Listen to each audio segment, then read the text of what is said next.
Welcome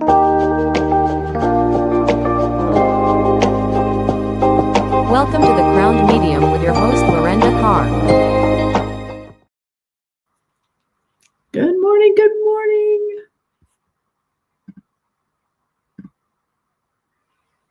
Oh, I see a rose popped right on in. Good morning, friends. Hello, hello. I see Mandy popping in. Hello, friends. Hello, Mandy. Wait, are you working today? Are you slacking? Is that what you're doing? Good morning, everybody. I see Lucas is popping in over on the Instagram, and so is April. Hello. Oh, you're getting ready still. All right. I've got cool stuff to talk about today, you guys. So much cool stuff to talk about. Thank you, Anna. I'm so glad you enjoyed it. Yeah, Michelle was amazing. She's one of my dearest friends. And I'm so thankful that she got to come and hang out and talk and talk about, for those of you who don't know, I teach a class twice a month called All Level Spiritual Development class. But I had a guest last night who, good morning, Jen, who taught natural law and metaphysical law. So it was really, really cool because we talked about manifestation and bringing things into existence and the law of vibration, law of attraction. So it was really cool. Hi, Aura. How are you? So all you guys, by the way, those of you who are my colleagues, other psychic mediums, give a wave. Make sure you say hi so people can follow you. So good morning, Moon Mystic Medium. So yeah, and hey, do me a favor and do the thing and do the tap and tappity tap dancing thing. Share things out because we have so much to talk about today. I was at Spiritfest for Camp Chesterfield this past weekend. You'll get there. What was it? Camp Chesterfield Spiritfest, and I was actually got invited about a week before to be on platform and serve at the gala services. And that was fantastic. Oh my gosh. Somebody got a little clip of me and I haven't posted. I'm so far behind because my friend Mandy, actually AJ in the chat, was here visiting me. And I'm so far behind on content creation, but we had Spiritfest this weekend. Somebody had actually videoed me on platform, which is against the rules, but it was really cool because it's actually one of those really good readings where Spirit was using the funniest things to catch my eye in the room to get me to say certain words. And then that would translate to the reading. And like, we're talking names, we're talking like super specific evidence that is, there was no vagueness. It wasn't, I feel a grandmother who was short with curly hair. Who can relate? Nope. It was like, I got the name Pearl. This was your aunt. And because I had pearls in my shoes. And then, oh my gosh, you guys, my favorite one. So the night before, they also had a service and we were just in the audience watching. Right. And one of my favorite mediums, Sophia Rasmussen, I ended up receiving a message and she was talking about, what was funny is the thing that got me that was like, wait, this message might be for me, was she's like, I'm seeing the crown chakra and amethyst and someone just bought something and I was like, oh, she just described my crown. That's still in my car, by the way, in a hat box. She's describing my crown. And I was like, and then because there was something else she said that I was like, I think she's talking to me. She's like, Lorenda, this is for you. Okay. She launches into this whole thing, tells me I have to finish. I've 3 books. I got to finish one and the other 2 will happen. Like she has no idea that I just had this conversation with my mentor not too long ago. She doesn't know this. She's telling me all these things. And like, it was an amazing reading, especially coming from the platform. She's such an amazing dynamic reader anyway. So we go through this whole thing, right? I'm kind of reeling from that. Next day, I'm on platform that night for the gala. Spirit, by the way, bullied me into a whole outfit. Like bullied me into the shoes, the outfit, what crown to wear. And because the crown I was going to wear would have been a better match to the outfit. And I was getting ready to leave with a whole different dress. And they were like, nope, take that other dress, take that other dress. Because they want it, the first spirit that came through was from the 1920s. And they wanted me to have this dress on that resembled the 1920s. Talking about the Charleston, talking about all these things. And then had me wear these pearl shoes. And there was no joke, you guys. I should, instead of being called the crowned medium, I don't know, Sophia, would you like fries with that? Read the room, please. And also read my intro. Thanks. We're not talking about, we're not doing readings right now. So anyway, the lady who came through, the spirit that came through was from the 1920s, loved to dance. And like, she actually came in with another loved one. So that was really cool.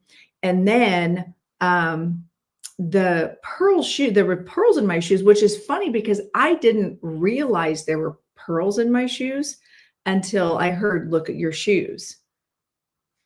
And I looked at I'm on platform. This is all in front of everybody. I'm on platform. I looked at my shoes and I go, I'm hearing the name Pearl.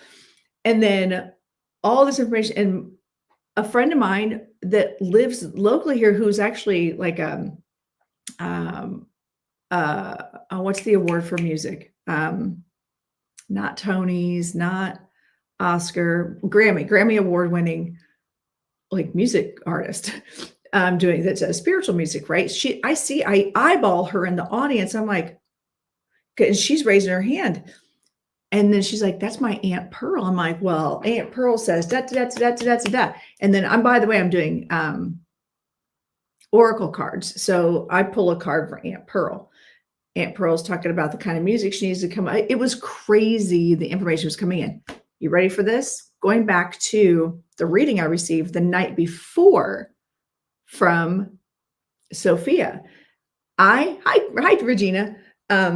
I put on my purple crown, the one that was the grandmother. It has the grandmother stones on it, not amethyst, like Sophia had said, but they're purple. I just took it as no big deal.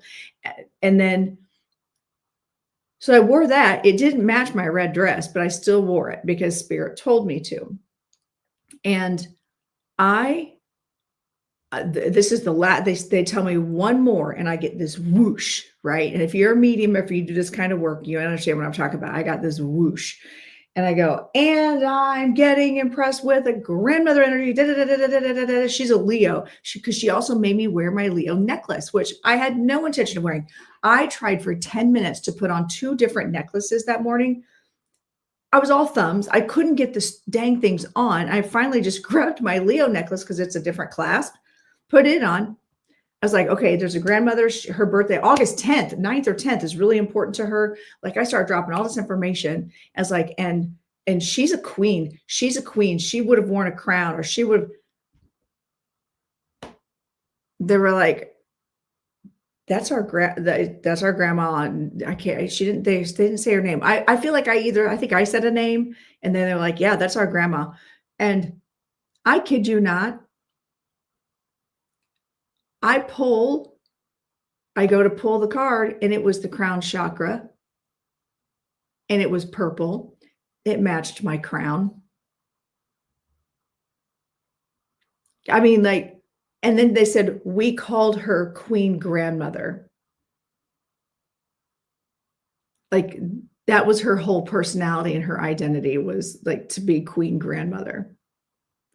And she lived in that energy, but she came through. You can't. And Mandy, you were there. You saw it. You saw it. I'm not even. And so was Jen. Jen was sitting 2 rows behind Mandy, which is funny. Can't even make that up. Like you all witnessed it. You saw how that came in. And then the other funny thing was watching the Good Morning Ro. All of a sudden images start popping up in the carpet that's on the stage. I'm like, I'm being impressed to talk about this thing that looks like a gecko. And like it launched into this whole reading for this person. It was nuts. And they were like, yeah, that's me. Like, I actually have this. And then when we get those impressions, then what happens is we pull in spirit, and then I pull a card, and then the card is part of the message. So we're not just evidentially pulling in spirits and be like, okay, cool, your grandma's here. No, they're offering life advice. They're offering their opinions on decisions you have to make. They're doing all this stuff. Oh, awesome, Ro. Thank you. Make sure you guys are sharing the live and tapping, by the way, over here on TikTok. And also I'm on the other platforms also right now. So make sure you're following and subscribing to those channels. Just in case, you never know, whatever. And so anyway, and maybe go pop over there, follow, and say hi. Literally no one has commented, and I have nobody watch. I have one on, the others too. So check them all out. And so anyway, the message work was insane and moved so quickly. Ruthie, hello, friend. Hey, and also if anybody here is new, give a wave. Make sure you give me a wave, and make sure you're following me. I do this really cool show every Thursday from 10 to noon. And so I'm just talking about my experiences at Camp Chesterfield. And if you're new here, my name is Lorenda Carr. I'm an evidential psychic medium. What that means is not only do I just, talk to the loved ones on the other side, but I bring through meaningful messages. And that's my big thing. That's my big thing with spirit is you don't just come in with like who you are, but what advice are you offering? Hi, Kathleen. Good morning. And welcome, Mary. Welcome. And so I call myself the crowned medium because I love my crowns. And what's crazy is I only have 3 in here right now. I've got the other 2 in my car. I still have not unpacked from Spiritfest this weekend. Everything's still in my trunk. And I'm okay with that. I'm going to handle that later. It's fine. It's not going anywhere. It's fine. So,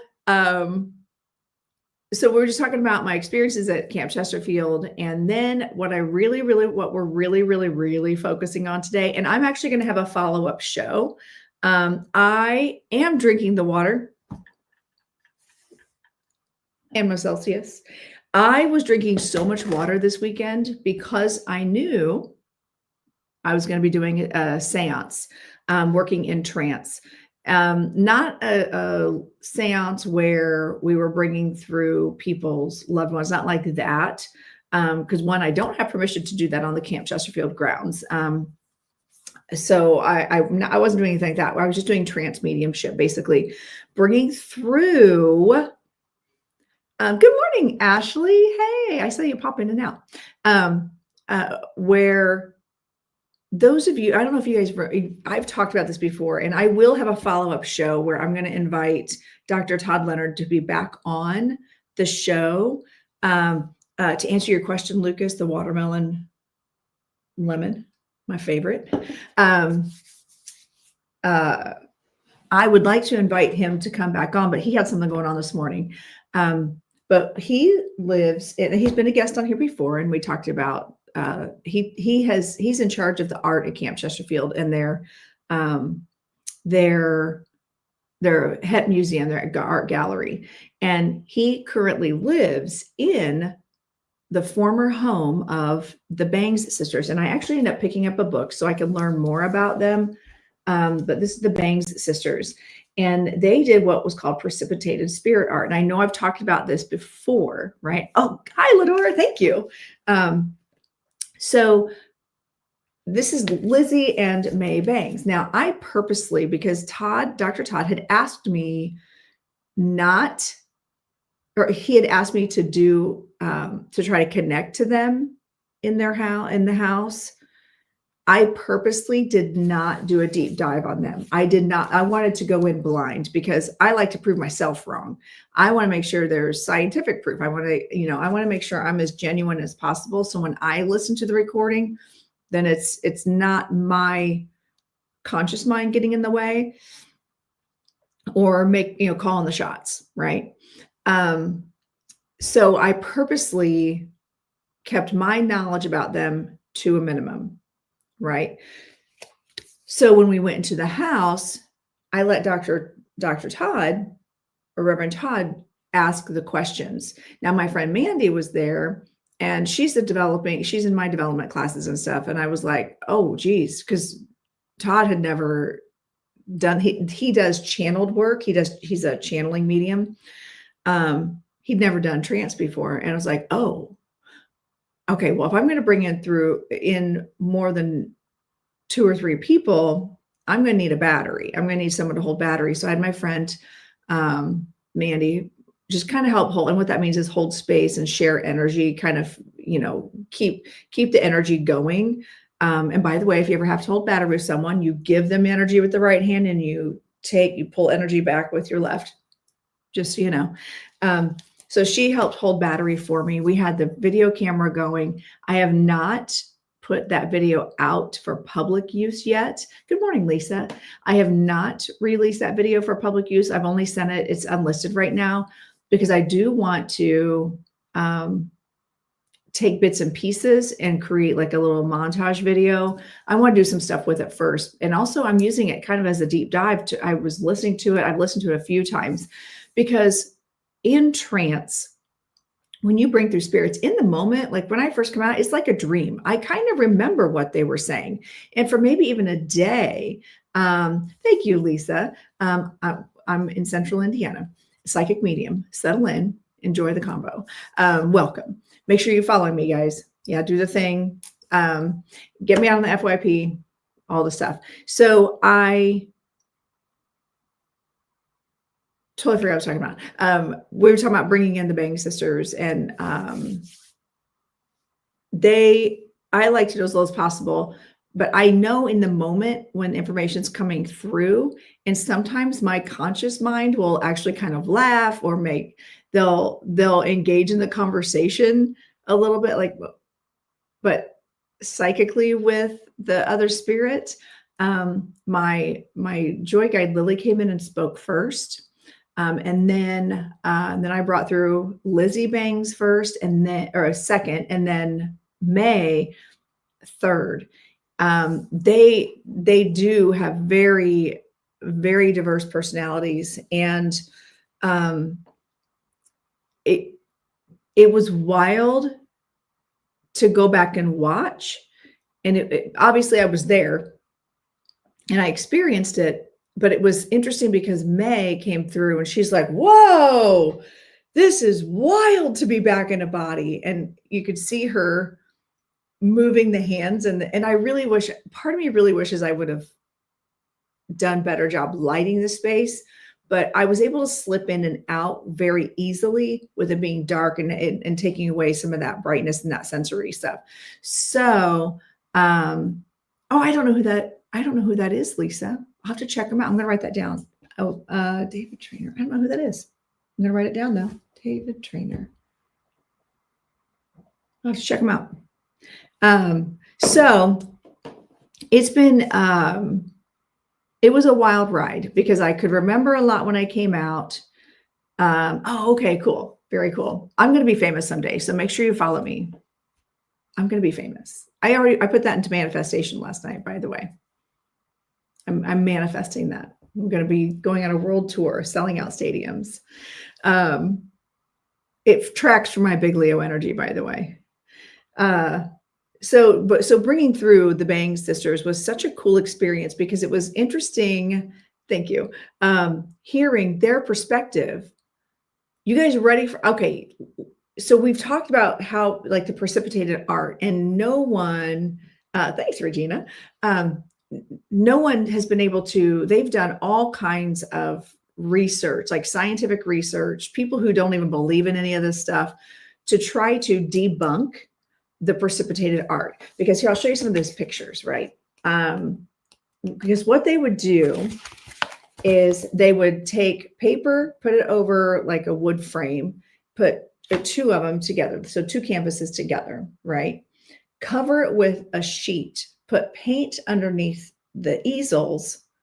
And then there's a couple specific designated spaces at Camp Chesterfield and the different places that they would work, that they would do this, right? And then they would take the canvas off and stuff like this would be on the canvas. this painting is giant, and it is at the art museum at Camp Chesterfield. And it's called Precipitated Art. And they have done all kinds of studies on this, and they don't know. It's not paint. It's not oil. It's not, yeah, I can show it. It's not, there's the rose one. They said that the closest material that they could come up with that this was made of is like the dust on butterfly wings. And that's instead, it's not paint, but that's how these are being created. And like within an hour, like, doesn't that look like this should be like, I don't know, it would take days, weeks, months, whatever, to paint something like this, right? And it was giant. It's like life size. It's a giant picture. And it's wild because, again, scientists come in to try to debunk it. And they're like, you go right ahead, please do. Because we kind of want to know what's up. We want to know where this is coming from. So what they said, what Lizzie and May said, it was May that was explaining the elementals. The elementals have shifted the amount of roses than what I saw in the art museum. Yes. So there's this thing where every time we go in, you can count the roses, or you'll look at the roses and the picture actually changes. The number of roses will change. These are living pieces of art. And that is something that May and Lizzie through trance were talking about. And it was wild because they were saying it has to do with vortexes, like energy vortexes and energy centers in the earth. And those of you who don't know, Camp Chesterfield was built on Native American grounds. And there was a lot of ceremonial things going on, a lot of things happening where the earth was infused with all this energy from the Native American indigenous groups, right? And so it's you can feel it when you pass through the gates and walk onto the grounds. Even if you're not a feely person, you can feel it. It's wild. It is a wild feeling. Oh, thank you, Tammy. We're talking about Camp Chesterfield. And it's a wild feeling, but there's actually a vortex, and we went to it. Tammy was there. Tammy got to go there. See who else would be in the chat that was there. So you could feel it. And those of you who watch Outlander, you know the buzzing sound that before they go through the stones, there is a buzzing sound. Like that's, for me, there was, like, as we got closer, it sounded like buzzing. I was like, uh-oh, am I going to be transported to 18th century Scotland? Find me a hot Scot. Not mad about it. My husband would not be surprised. He'd be like, where'd she go? Damn it, she found a portal. She's hanging with Jamie Fraser. Found herself a hot Scot. If I did, I'd send him a letter. He'd get it. You should, Amber. It's a really interesting, magical place. Dang portals, right? Those energy centers. But they talked about how, and Todd asked really, really great questions. Like, how did it even work? And what they explained was, they're like, we didn't do this. This is not us. They kept saying, both of them kept saying, we did not do this. We are not even mediums in this scenario. We were holding space and creating an energetic space and a circle. Okay, listen, this is going to sound crazy.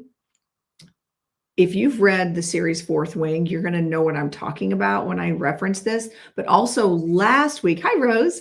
Last week, I actually had a conversation live with my friend Susan.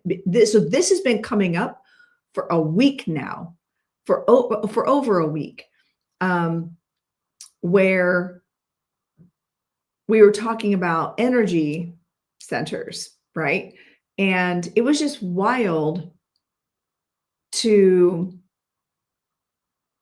be shown that because in the book series Fourth Wing, they talk about channeling from the earth and the pulling from the sky and the energies matching and the balances of natures. And I was like, that's kind of cool. I mean, it all makes sense, I guess, if you're really thinking about this, but it's actually a thing. And I didn't know there was actually a thing out in the wild. So Rebecca Yaros, the writer, did her research and was like, we're going to incorporate this into her story. So I don't think it's like, oh, this fiction thing come true. I think she pulled it from things that people assume are, you know what I mean? Like stuff that's already existing or people talk about. Anyway, so they were talking about how it wasn't even spirit, like the spirit would be involved, because what they do, these are people that were in spirit, by the way. So a client would go to the Bang sisters and they would ask to have a portrait done, right? And let me find a good one here. Here's Lillian Keeler. Precipitated Spirit Portrait through the mediumship of Lizzie and May Bangs is of Lillian Keeler, daughter of Mr. and Mrs. Joseph Keeler and brother Donald Keeler of Fort Wayne, Indiana. So this was someone who was in spirit. Okay. And so the Bang sisters were hired to do spirit art of a past loved one, right? So they do the thing where they put the canvas and they would put the paint underneath and then they'd cover, and then they would sit together and hold the space. They were creating the space, the energetic connection from the sky, from the ground, right? And then created this circle of energy that went around, and they would just sit. They would literally just sit in meditation. So they weren't doing, and they kept saying over and over again, we didn't do this. We didn't mediate this. We just literally created the space. We created the energy vortex or the energy ball of energy, whatever, space of energy around the canvas. And it was the elementals. The reason they said the reason that like fairies, the elementals, like the earth element, the earth elementals, that they were the ones that, working with the spirit, the loved one that was in spirit, created the impression using materials in nature that we can't see or we don't have access to, but they can bring from other dimensions. I'm listening to this. This is coming out of my mouth when I'm listening to this recording going, oh my, I sound nuts. This sounds crazy. So what do you all think so far? There's more, but I want to hear your thoughts so far. Y'all are quiet. I want to hear what you think. Because this is pretty wild. It was pretty wild stuff. And also we should be at 10,000 by now in the TikToks. And I should have at least 100 shares by now. So good morning, Yessie.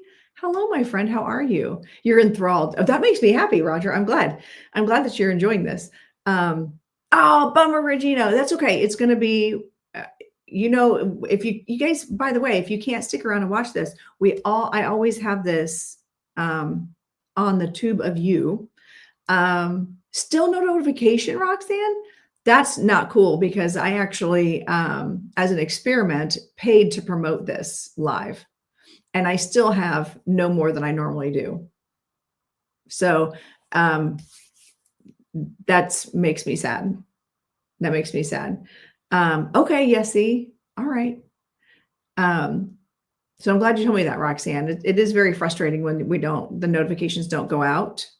And I know people are actually interested in watching. And they're supposed to get notifications. So if you guys could share, that would be great. Same with the other platforms. If you guys could share it on your platforms, that'd be amazing. But I always have the recordings later, so you can always go back and watch. So anyway, so again, welcome in. My name is Lorenda Carr. I'm an evidential psychic medium, also a mentor, and I'm a trance medium. And this past weekend, I was I was doing a bit of a, for lack of a better word, a seance, some trance mediumship, bringing through the Bangs sisters. And that's what we're talking about today. Hi, Michelle. That's what we're talking about today, is my experience with them. And so for those of you who don't know, the Bang sisters are precipitated artists. Okay, spirit. They do precipitated spirit artists, magical art. But they were talking through me with the assistance of Todd Leonard, the now owner of the house. I did record it, and I have a little bit of editing to do on it before I make it live, before I make it public, or I'm going to at least make a separate, I want to keep the raw footage, but make another video, before I put it out there for the world. And I want to be able, I also need to add like subtitles so people can hear what's happening with it. Because it was very fascinating stuff, things that I don't know, that never, ever would have crossed my mind, that they were saying, talking about, because the scientists that had done all the experiments, that had done all the testing on the art itself, all these portraits that were created, and how it was like, and like, look at the colors, even in this, like, just look at the colors. And that's what they look like in real life. If you go to the Het Museum at Camp Chesterfield, the museum, this is what they look like.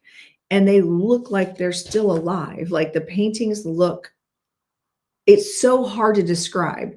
Not like moving around like Hogwarts, not like that kind of scenario, but there is life and energy in these portraits that I cannot even put into words. And they actually talked about that, how because the elementals are the ones that created them using materials that we don't have access to, that they pulled through these portals. Again, I'm listening going, I sound like a loon. I'm like, this can't be real. But at the same time, like, hi, Tina, good to see you. Welcome in. It's just wild to go back and listen to everything that they said, all the information that they brought through. And at one point,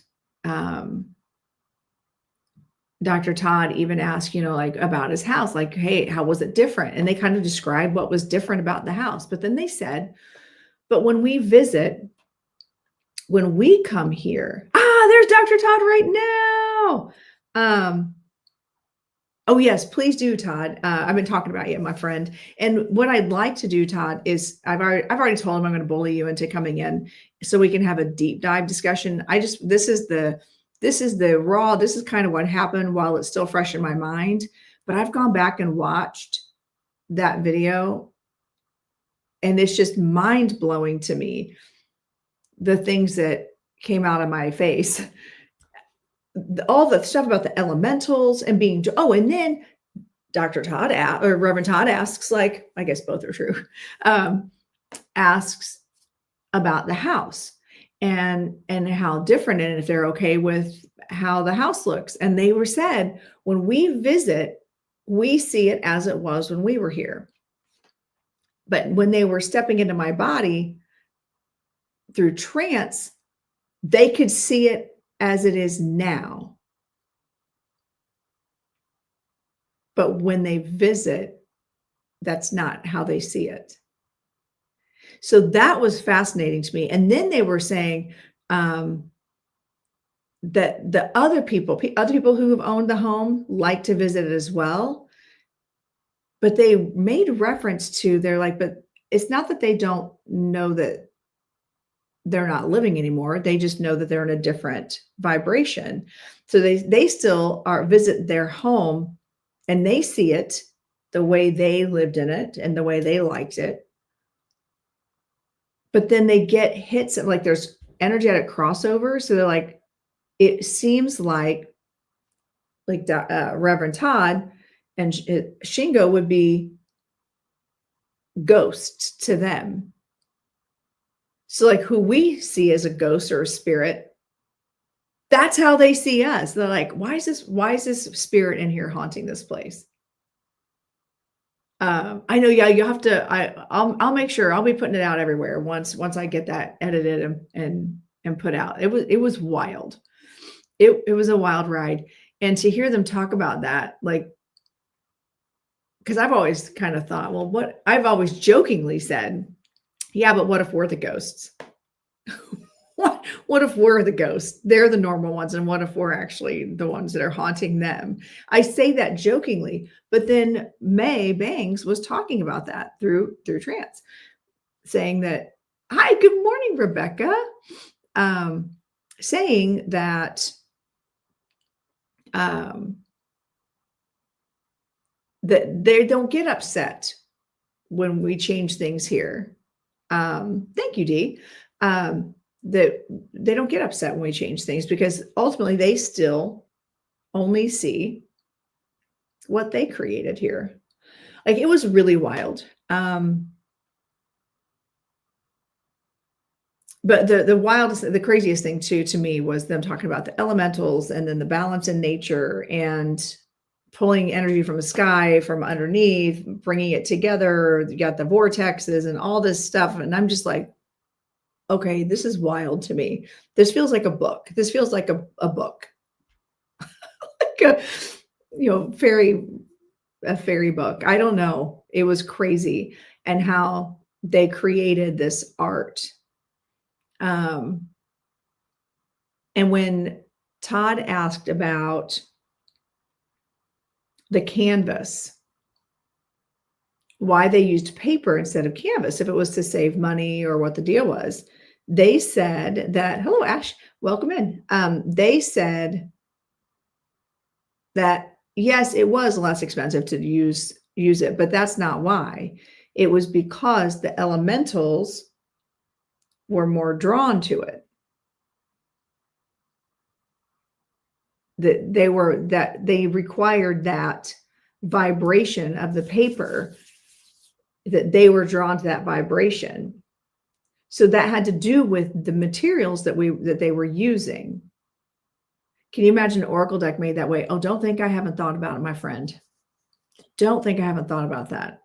Because Todd also asked, could we do that now? Could this be recreated? They even asked about the paint, because what they would do is they'd have the canvases and they put paint underneath. And said, did they even use the paint? And they're like, no. And then they laughed. This was May talking. May, and he says, well, why was it there? And May laughs and she says, this medium is funny.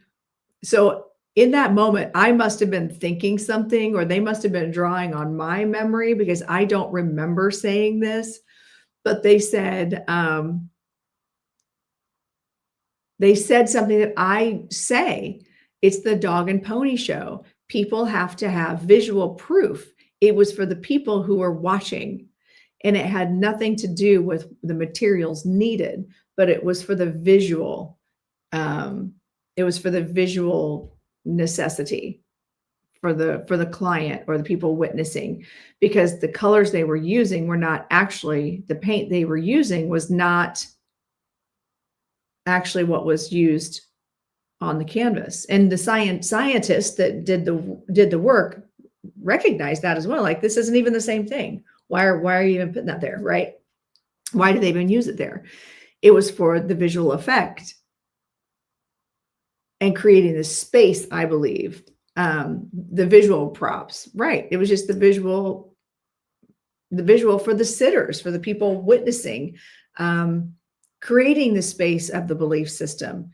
And that's a whole other deep dive. Create that. And also that just fell out of my face, creating the space for the belief system.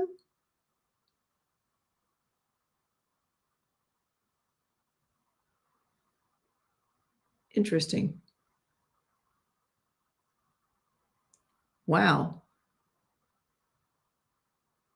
That was kind of cool. Sorry, I was having a moment. Yes, the illusion. But they were just saying that the elementals, because they were able to create that safe space. Yes, April, the safe space for the elementals that were working from a different vibration a different dimension, different realm, however you want to talk about it, whatever you want to describe it, they're coming from a different place. And, something that Michelle Euler was talking about last night is, as humans, we only see like 0.0003 something percent of what's actually in front of us, where like dogs can see 50% of what's in front of them. Like they can see color, they can see vibration, they can hear things that we can't hear. Think about it, a dog whistle. We don't hear it, but dogs go crazy. They can hear that frequency. So just because we can't see it doesn't mean it doesn't exist. And there are some people who can sense elementals, that can see the fairies, right? But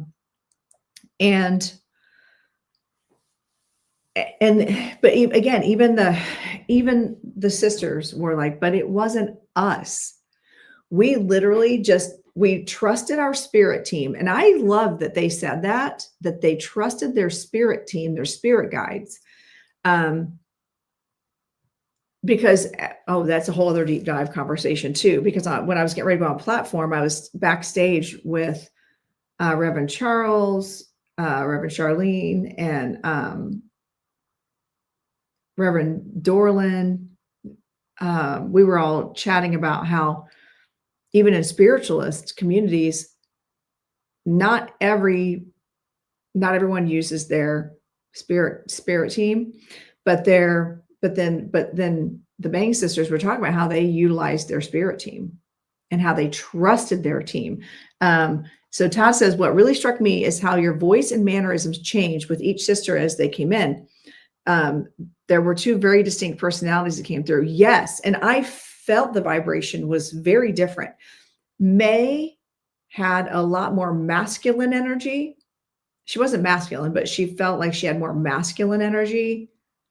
Her energy was more dense. Lizzie was lighter, airier, more feminine.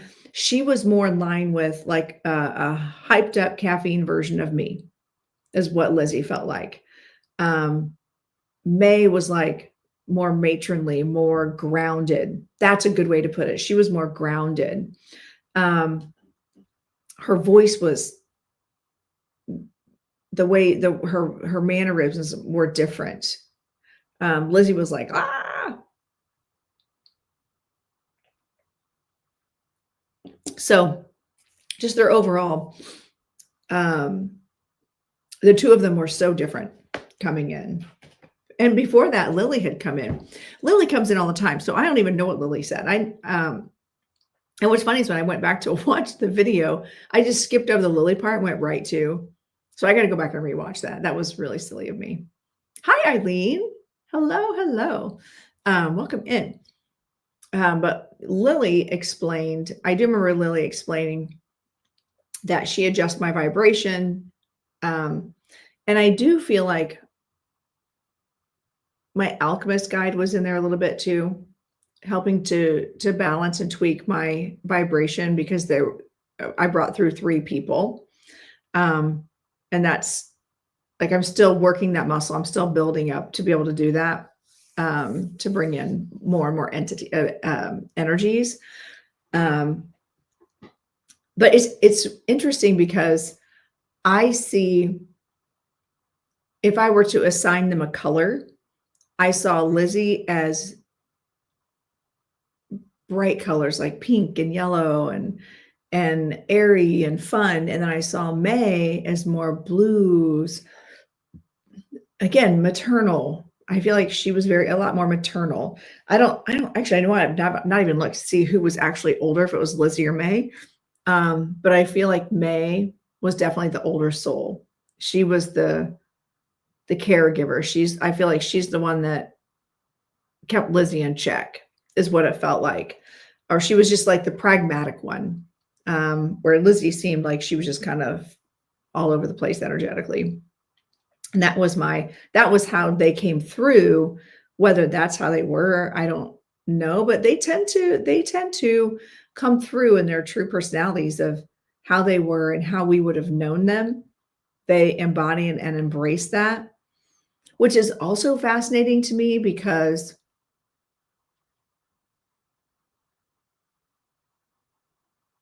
oh, hang on, I'm getting a download of information. I started to ask a question that I got an answer before I asked it. That was wild.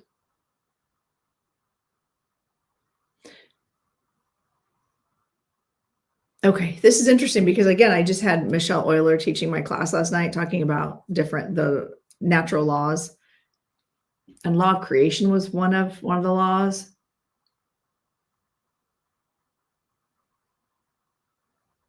So when we have our higher self, I know I'm tempted, Yessie. I think that we should, because Yessie, for those of you watching, Yessie says, I wonder if you do it again and put Canvas out, if something would happen with it. Hello, Truth Wave Energy. Good to see you. That would be cool if you did Trance Ladora. I know a really good teacher. I'm just saying.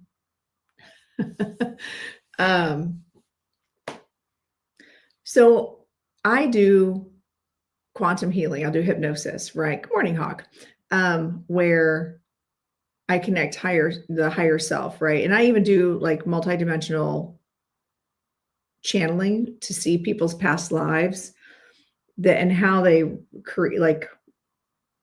feed into their current life and why. And I was thinking, okay, but if we're actually just our higher self, right? We've got our higher self, and then we create these images we all have like all these lives, right? So my higher self, my higher mind has said, I have an idea. I'm going to go live in the 1920s. And I pop in over there. Oh, I have another idea. I'm going to learn lessons in the 1950s. And how about we just go check out, the 2025. Let's see what's happening over there.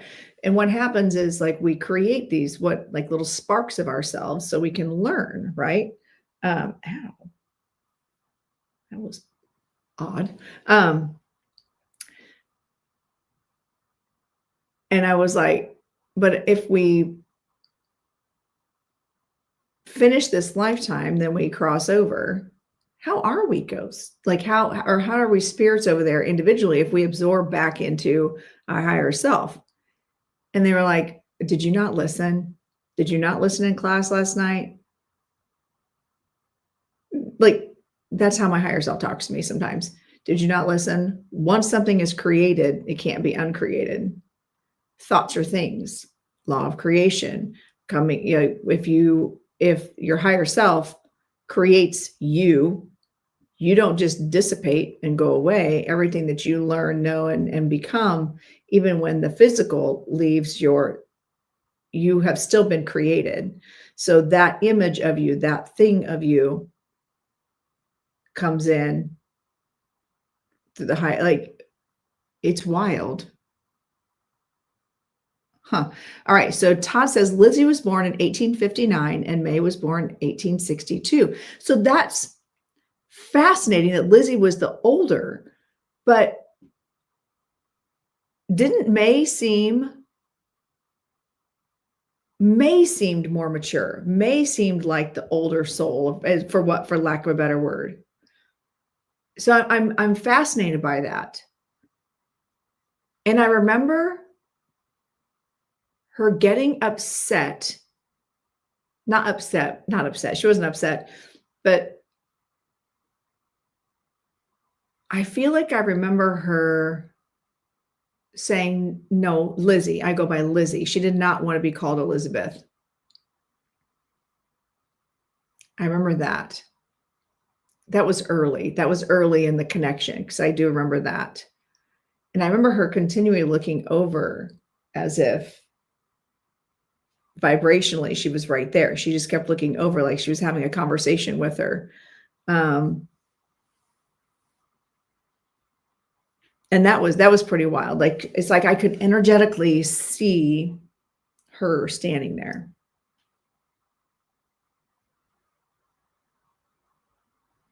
I wish I could remember more consciously. And also, hey, over in TikTok world, I'm not seeing the things. We need to do the thing. You were going to come to class last night. Well, why didn't you? We talked about natural law. It was fantastic. So we I find it really fascinating that Michelle and I had that on the books for weeks. Weeks that's been on the books for her to come in. And then for all of it to now apply, like the things that she was talking about now apply to this past weekend. I find it fascinating. Fascinating. Because I feel like that's a whole other deep dive. Good morning, Amy. Just getting in last night was great. Oh, thank you. Thank you. Thank you. Yeah, we're talking about what we're talking about today, actually. It's funny because I asked a question in my mind, or I was getting ready to say something out loud, and my higher self answered it before I could even ask the question. And then they were almost like eye rolled me, like, didn't you pay attention to Michelle's class last night? It's law of creation. It is like pieces of a puzzle. And no, you're right, Tina. Nothing is by coincidence. Good morning, Rachel. And how everything just seems to line up. These little puzzle pieces seem to line up to create a bigger picture. And so it just makes me realize every time I think I know something, I realize I knew nothing all along. I knew nothing all along. That I'm only seeing like just bits and pieces of the puzzle.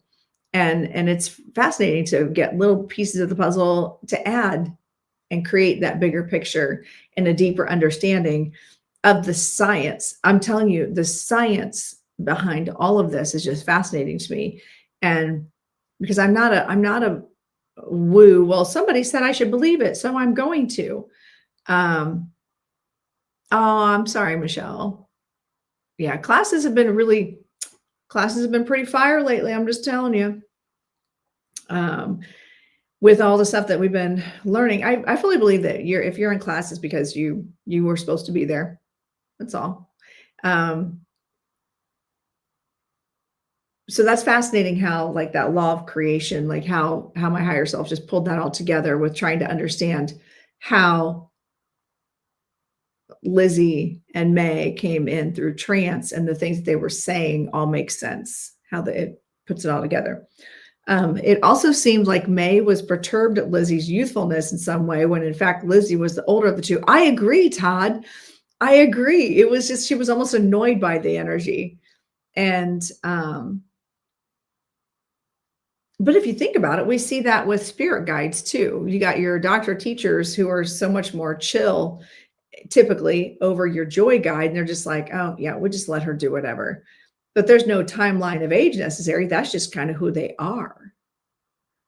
And that's just their personality. So it's kind of interesting, I feel, to see the different personalities, because yeah, Lizzie felt younger. She felt youthful. She felt vibrant. And that could very well have been how she was in life. And they were close in age. It's not like they're, by that point, by the time that they were doing this work, I'm sure it wasn't like one was so much older than the other, right?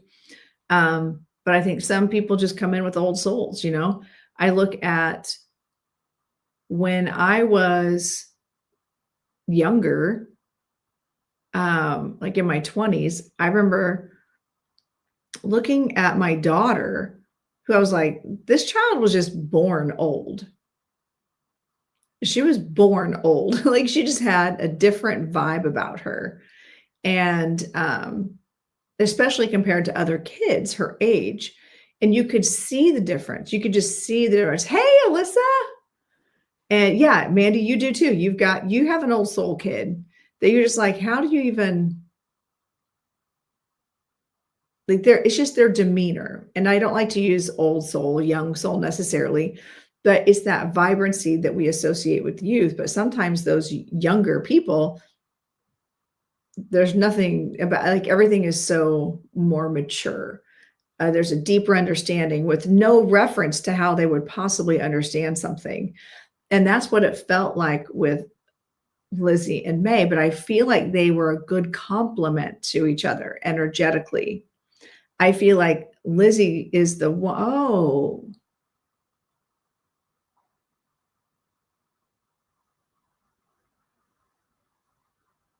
interesting.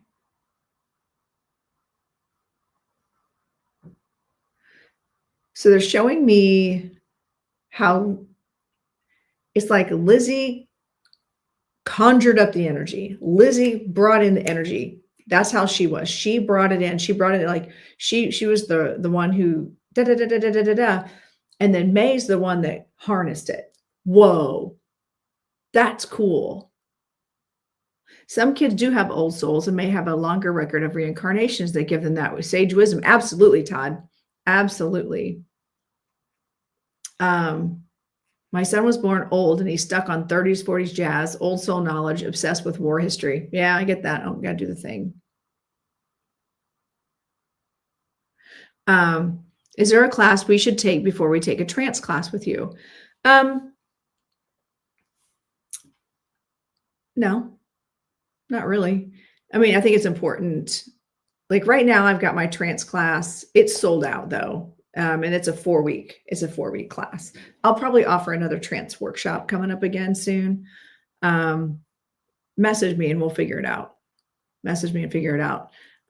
This is the first time I've taught trance in the way that I'm teaching it. Yeah, I need to know spirit guides. Yeah, you'll want to know your spirit guides. In the trance workshop, I do, because it's 4 weeks, I have more time with that. I spent a lot more time with explaining the guides and pulling them in, because this week we're going to actually, on Friday, tomorrow in class, we're going to be trancing our guides and actually letting them come in and speak through us. So it is important to understand how to utilize your guides. And there are people who don't use their guides at all. And their guides just stand back and they're like, well, we just let them believe that they don't need us. But we are still very in the loop here. We understand what's happening. So if it's a beginning trance class, you don't need to know anything. Thank you, Christy. If the class I'm teaching right now, the workshop that I'm teaching, the 4-week series, if someone wanted to only drop in and do 1 or 2 of the classes, they needed permission from me before they could do that, because you need to have a basic understanding. And I sold that as an intermediate advanced class. Like you have to have a base understanding of how it all works. It is full. I'm sorry. I promised that the people who took it, that we would cap it. Remember that time Dr. Mike came in and scolded you? Yes, he does often. Like, so I'd love to offer more classes, but the reality is with me owning this dance studio, and when people are actually available, I just don't have time. I wish I could teach more classes. And I wish I could teach. No, I'm not going to say that out loud. I'm not saying that. I don't want to manifest something that I don't. That's not my intention, but it manifests anyway, because I don't use the words wisely. I would like more time and availability to teach more classes. And I believe I will eventually. But even with like Reverend Glenda, with my classes that I take, it's only once a month. So if I can't do it that Saturday, if I can't drive to Camp Chesterfield, then I miss it. And actually, like this weekend is supposed to be trance weekend, and I've got to be in 3 different places somehow. I don't know how I'm going to manage everything this Saturday, but I'm not making it to trance class again. And it looks like October, I'm not going to make it. And then I don't even know if they're going to have it in November. So like, if I miss it, I miss it. It's only once a month.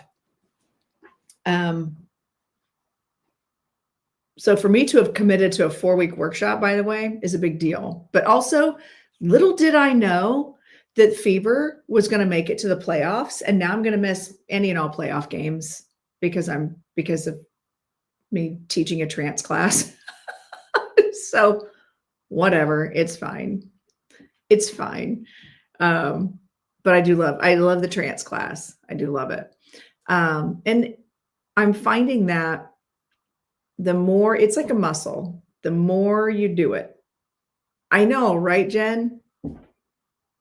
I know, but I didn't like, who knew? Like, I mean, look at all the players that are out. I was like, I don't know, it might be a little rough. I mean, I have fully believe in all of them, especially Kelsey. She's my girl. I mean, I figured she could just like run circles around literally all the teams, but still. So anyway, I'm sad that I can't go to any of the Friday night playoff games, but it is what it is. I will still watch them on TV, and I'll still watch the games because we record all of them and rewatch them. So anyway, back to the Bang Sisters. We're talking about the Bang Sisters, and I'm going to do it real quick since we're at the 1 hour mark here. I'm going to reintroduce myself. My name is Lorenda Carr. I'm an evidential psychic medium, also a trance medium. I also do QHHT, which is quantum hypnosis, past life regression, and all the cool fun things. And basically just working in spirit realm. But I'm very adamant that we come with evidence and proof, and that we approach things from a very scientific point of view. We don't do things just because somebody somewhere told us we should believe it. I'm like, okay, that's cool, but prove it.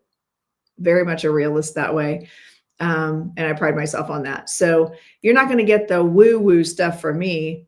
And even when people are like, send me videos, and they'll be like, look, I have spirits in my room. I'm like, no, you need to dust. You need to dust. That's not spirits. Those are not 500 orbs flying across your camera. You need to dust. That's all there is to it. Yep, exactly, April. Someone to teach all those classes for me. But I like to, I know, right, Shannon? It's true. It's true. Not everything that you catch, and even in here, by the way, because a lot of times you guys have seen, if you've had readings with me, sometimes you'll see spirit orbs in the backgrounds, and I'll point them out. If I see them pop in, I'll point it out. And then if it's back here, if it's something back here, you're not going to see it as, you're not going to see it, because the camera being up here, like way close, or even here on my laptop, every once in a while, I'll see like a piece of dust fly, or like lint or whatever fly in front of the camera. And I'll immediately be like, not a ghost. It's not a ghost. It's literally lint flying in front of the camera. But what I like to do is, if I catch them on camera, I like to go back, screenshot, blow it up, see if I can see anything, see if I can see any structure. If I can see a face, or if you can see if it looks like a fairy, or if it looks like the spirit, or if it looks like a formed orb. I do like to go back and check them out, because spirits do like to show up on camera. Do you know any groups that practice trance? I don't, actually, because I feel like I would try to do them. Other than like the class that I take live at Camp Chesterfield, I don't. But also, Rose, if I hear of any, I will 100% let you know, because I know you want to practice. I do too. Because it's a muscle. It's like, if you want to get stronger at it, if you want to build your endurance, especially if you're moving into the space of wanting to do guides and loved ones, right? You're welcome. Because I know you come in with like, you're truly trying to learn this and do it right. I would love to be able to offer one of those. If I did that, it'd have to be on Wednesday nights, on my off nights, because I only do my all level spiritual development twice a month. But that means I would work literally every night of the week, all the time. So I try to have at least 2 nights off a month. But just like with any kind of development, the more you do it. Hey, I'm not seeing hearts over here. I'm not seeing the hearts. And I only see 30 shares, friends. It'd be really cool if we could get that up to 100. Super curious as to why this live is not going out or being suppressed. Super curious. especially since, again, I kind of did an experiment to see if it made a difference, and I paid to promote this. Interesting, right? And I have no more than what I normally do. And actually, I have less likes and less shares, and I paid to promote it. Isn't that crazy? So I feel a shift coming. But also, I understand you guys are here and just listening and appreciating the time. I get it. Totally get it. And I'm very thankful for that, by the way. So I'm super fascinated by trance. And I also recognize that. And I remember when I was in trance with May talking, at one point, she pointed out how the medium was fading. That was me. I was the medium. And so she had to, are you kidding me, G Tarot? About me? When? Like recently?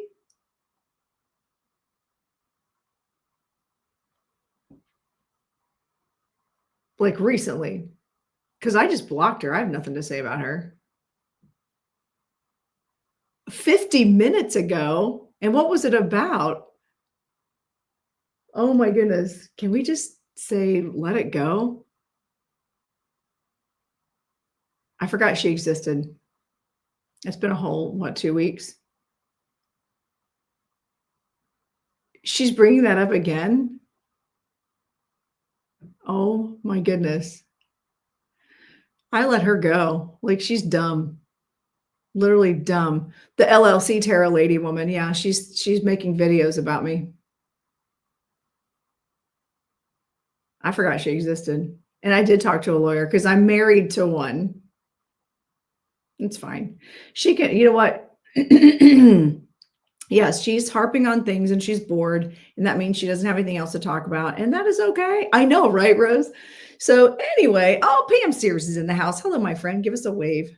So that kind of stuff is funny to me because someone's upset they missed the rapture. Ladora. Oh my God, Ladora, I love you so much. Ladora over in YouTube said, somebody is upset they missed the rapture. Right? Energy vampires need a cause to implode. I guess. I kind of forgot she existed, to be honest. I don't understand. If someone has to be in that energy, let them. Like, your business is fake if you'd sue to protect your business and name. So again, she can say whatever she wants. She can, if she's naming me, then that's a problem. If she's like dropping my name, then that's a problem. But I never came for her. I never named her. So she can sit in her little wallowing stuff over there, because that means she ran out of material because she's fake. That's all there is to it. The rapture stuff was wild on TikTok this last week. I know. Who are we talking about? Oh, some, I'm not naming her. She's some silly creator that made a bold statement, and then a whole bunch of people, not just me, but a bunch of people disagreed with her. And then said that we were clout chasing. I'm like, I have more followers than you. I'm not clout chasing anybody. And also, anybody who knows me knows that I don't clout chase. That's not how I am. She is a scammer tarot reader. Rapture karaoke party. That's funny, Shannon. That is hilarious. Oh my goodness. Yeah. So if there are people who insist upon putting out negative, this is my PSA. People like that person that she who shall not be named, because I don't want people going to follow her. I don't want people giving her energy. If she's going to continue talking about me, it's because who knows why. It's well, that's not actually her name. That's a nickname that someone else gave her. That's not actually her screen name. But that's something that, I did a whole live. That wasn't even last week. That was wasn't that 2 weeks ago? That was 2 weeks ago. And she's still obsessed. You know what? be obsessed. It's okay. You know what? Us Leos love that. We love the attention. I'm just saying. I forgot she existed. Oh my gosh. So here's the thing. Here's the PSA. If someone is putting out negative videos about other creators, right? And not bringing backup, not bringing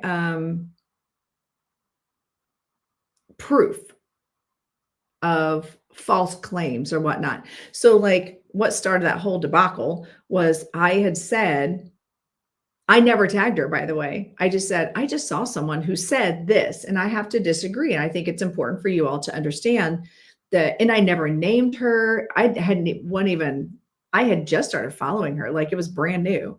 And I gave no shade. I was like, I'd like to offer a different perspective. She came for me hard. She kept stitching my videos. And then talking about me in one of her lives. Good morning, Lorenda. And she just kept at it. But there were two other creators who have more followers than me, who also own businesses. One's a lawyer, who also had said stuff, but actually stitched her video, like actually called her out by name. I didn't. Oh my God, that's funny. Actually, I think that's a great idea, April. I'm totally going to do that. I'm totally doing that. And so anyway, my guests a couple of weeks ago, we actually came on here. We did not name her once. We didn't do anything like that. We just talked about education and understanding that not everybody runs a business the same, but excuse me, using our words wisely, using our education and our platforms wisely, and understanding that not everybody fits into a box. That's really all we talked about. We did not, again, we didn't name, shame, or anything like that. Not once have you heard me say that person's name. Not once have you heard him come out of my lips. Not once. And even to the point where when she was coming for me with her duets, thank you, Ladora, when she's jealous of the crown. I can understand why she's jealous of the crown. No. But if you see creators who insist upon being negative and coming for other creators and just like tearing people down, run away. Don't give them your energy. So after she came for me several times, I just blocked her. So she couldn't have access to any of my people. And that was actually the real reason. I didn't want her having access to my energy or my people. So I just blocked her. And I never said her name. Not once. Not once. Other people did. I have not. So there's that. And other people have made comments about her ethics and her way of doing things, but I'm not interested. She doesn't give me energy. So we move on. But I think it's hilarious that she's still making videos because I haven't even thought about her. I was too busy worried about all these people getting raptured. Literally, you guys, you should go watch that video I posted. It's actually making pretty good traction because I literally rolled out of bed. I had the mascara underneath my eyes still. Like I had a crazy hair. I'm in my robe. I'm like, listen, I got questions. I woke up thinking about these things. Did you get up and do your hair? Did you get up? Do you have a rapture outfit? How does that even work? Like, what are you doing? And also if you want, like, why would you get pets if you thought they weren't going to go to heaven with you? Like, if you've been planning for this, like it was funny. I was cracking myself up. So really that's what I've been obsessed with. And my friend, and I had Spiritfest where I was dealing with people who are actually real and in person. And I'm surrounded by ethical practitioners literally everywhere. I had a seance and brought through the Bang sisters, and I was on platform. So guess what? Life goes on beyond people who are stuck in the past, and she's stuck in the past. Let her stay there. but it's just fuel for her, and that's okay. That's okay. If they want to talk about those things, it's fine. She can talk about those things. But who's clout chasing now? Who did the stitching? Who did all the things? Wasn't me. And so anyway, I wouldn't give her the energy, to be honest, at all. Because every time you tune into that channel, if you tune in and watch people like that, it gives them traction. Where here, I can barely get you all to engage here. I don't even have 100 shares yet. I've been on for an hour and 15 minutes. I still don't have 100 shares. I still don't have 100,000 likes.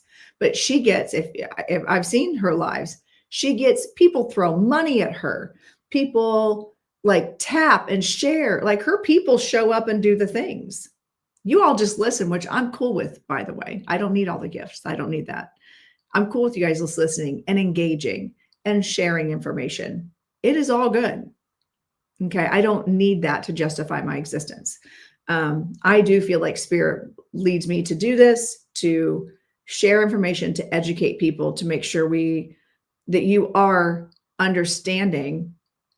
So, right, Leslie, I think it's funny you popped in right when you did too, because someone in here was like, she just did a video about you. I'm like, she's still thinking about me. I forgot she existed. But what's cool is in the process, you know what I love? I got new followers, but not only that. So Leslie, I love watching your stuff.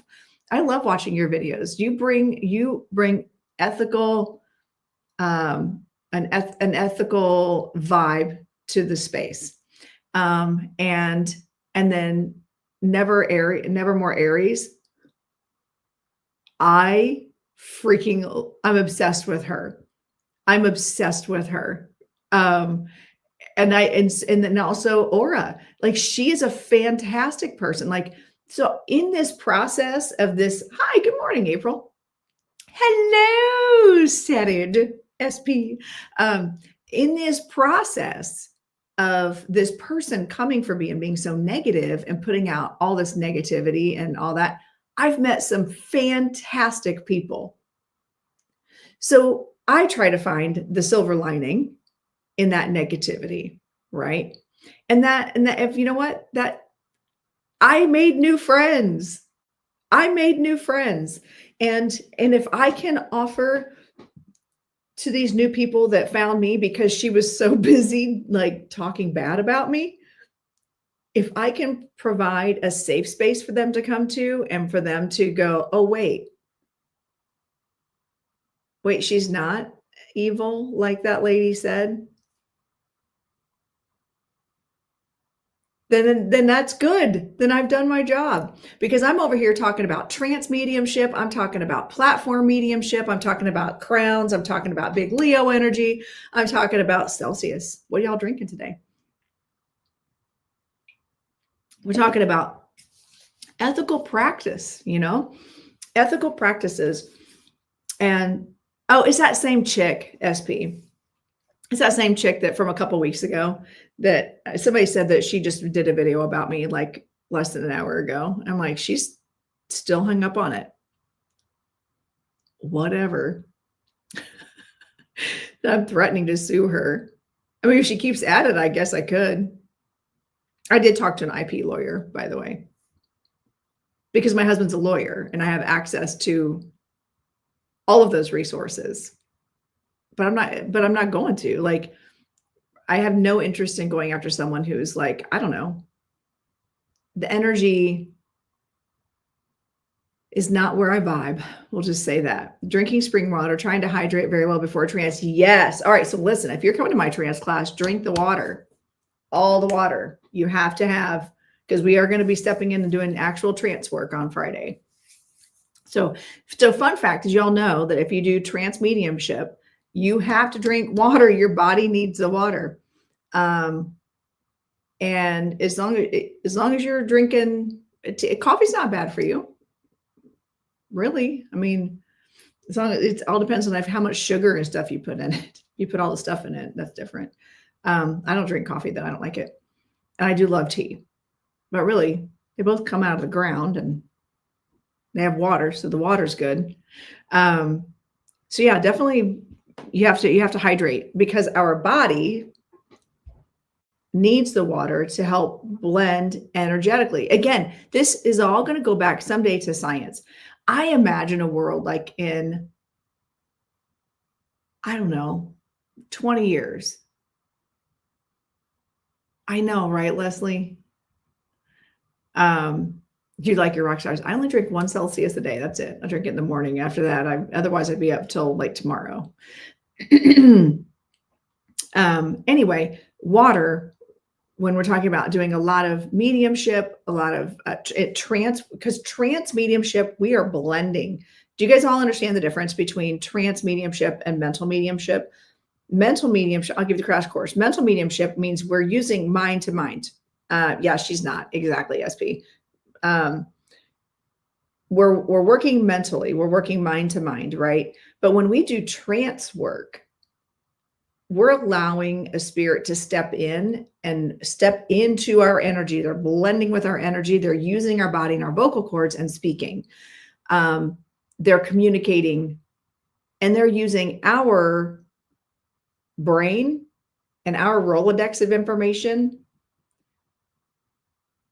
Because what if you have a spirit that's coming in that didn't speak English or speak a dialect that my mouth could actually do or understand? So they have to still tap into the mind and the Rolodex of information to speak, but they're utilizing my energy. But that has nothing to do with the water. But water, when you drink water, it allows your body to vibrate higher, and water is a conductor, right?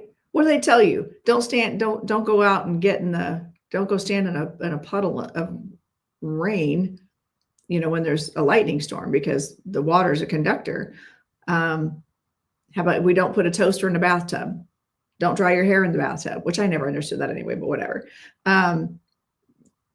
Because water is a conductor of energy. So if you're talking energy from spirit, you have to stay hydrated in order to raise your vibration and you have to keep your vessel in a good place energetically, right? So, yeah, if you're going to be doing trance, up the water, and you want to limit the amount that you eat within like 4 or 5 hours prior to doing trance. So like, even though I was kind of hungry before I did the trance mediumship at Todd's house on Saturday, I did not eat before. I had lunch earlier that day. And I tried to eat food that would sustain me. And then we ate, I took down some serious Pizza King pizza and some breadsticks after the trance mediumship. But beforehand, I did not. But you also have to understand your body. You have to understand, like, if you're a person who has to eat because of medications or because of, diabetes or whatever, then you have to, I know I didn't tell you those things, but we also didn't do trance before. We talked about it in class, but we did not do trance. And I knew we weren't going to be doing trance in the first class. I knew we were going to be doing channeled. Same way when you're going to demonstrate as well. Yes, Leslie, exactly. Right, Lucas, we went to Pizza King and Anderson, buddy. Hey, that's a good idea. When you come in December, let's make a note. Let's start a list, my friend, of things we're going to go do. We should go to Pizza King and Anderson. That was like awesome. We'll go there. Okay. So what you don't want to do is like load your food. Now, if you need fuel for your body, just be mindful of the type of foods that you're eating before you're going to do trance. So don't load your body with like animal protein, because it takes longer for it to digest, and you want the energy. You need the energy. Your body has to utilize the energy to do the trance. Hi, Lee. Okay. So does that make sense? Do you all understand that? Like, if your body is focusing on eating, it's the same thing as if you're sleeping. If you're getting ready to go to sleep, the last thing you want to do is eat a bunch of meat before you go to sleep, because your body spends all that time trying to digest it instead of resting. if you're going to do trance mediumship and your body, you're physically involving your body when you're doing trance mediumship. So if you're going to do this, you have to have a vessel that's prepared and ready to receive and blend with energy. Am I making sense? I got to know. Inquiring minds want to know, am I making sense here?